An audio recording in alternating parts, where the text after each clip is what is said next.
السلام علیکم ورحمۃ اللہ وبرکاتہ. نحمد و نصلی علی رسول الکریم. اما بعد قال اللہ تعالیٰ فی القرآن المجید. میرے استاد محترم اور دلی ملی بھائیوں اور بہنوں، آپ حضرات کے سامنے میں ایک تقریر پیش کرنا چاہتی ہوں جس کا عنوان ہے وقت کی پابندی.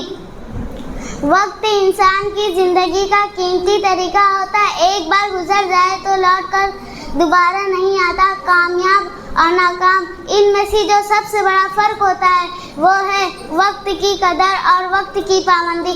وقت کی پابندی کو جو لوگ اپنا معلوم بنا دیتے ہیں، کامیاب ان کی قدم چومتی ہے، اور جو وقت ضائع کرتے ہیں زندگی ان کے ہاتھ سے پھسل جاتی ہے.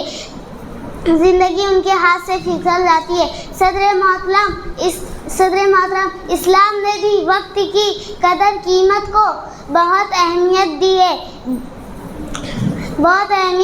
قرآن مجید میں اللہ تعالیٰ نے زمانے کی قسم کھا کر فرمایا ان الانسان لفی خسر، بے شک انسان نقصان میں ہے. یہ آیت ہمیں واضح پیغام دیتی ہے کہ جو شخص اپنے وقت کو ضائع کرتا ہے وہ خسارے میں رہ جاتا ہے.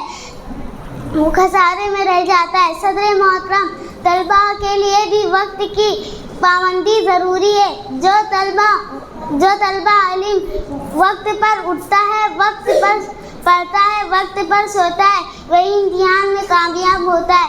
آخر میں یہی کہنا چاہوں گی کہ وقت کی پابندی کامیاب کی کنجی ہے.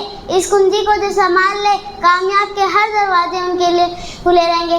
آخر میں رب العالمین سے یہی دعا کروں گی کہ وقت کی پابندی